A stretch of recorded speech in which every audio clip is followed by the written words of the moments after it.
Nazzikuno ng'omuzannyo okuvayo n'ayitimuka ng'ekitono kye kye yazaalibwa nakyo kye kimweyimirira. Wabula ng'emyaka gye 9 ginaatera okukomekkerezebwa, kyazuulibwa nti abaana basobola okusomesebwa omuzannyo gwonna ate ne baguzannya ng'abazaalibwa n'ekitono ekyo. Kino kye kyaviirako amabanguliro g'ebyemizannyo ziyite Sports Academies okutandika okumerukawo mu nsi yonna, era nga we tutuukidde olwaleero nga kizibu okuvayo n'omuwendo omutuufu ogwazo. Mwezi ennyingi eziri mu Uganda mwe muli ne ya Twinbrook Sports Academy and Skilling Center eyatandikibwawo Jeffa Sseŋŋanda mu mwaka gwa 2022. Ekigendererwa kyali kyakulaba nga bawa omukisa abaana baabwe aba Twinbrook Schools okutandika okwenyigira mu byemizannyo. Omwana asobola okuva ku ssomero okujjako ebyo bye yasoma mu class nga talina kyasobola kwekolera.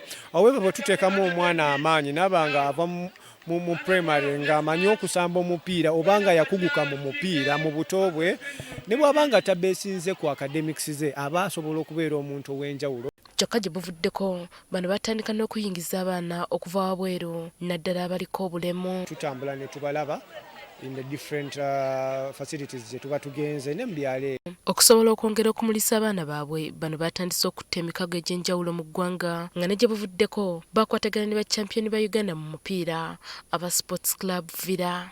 Tekijja kuba costly oba tekitawaanya nnyo, tekijja kuwa klabu zonna ezeetaaga abaana mu Twinbrook okuba nga bakozesebwa mu klabu zaabwe.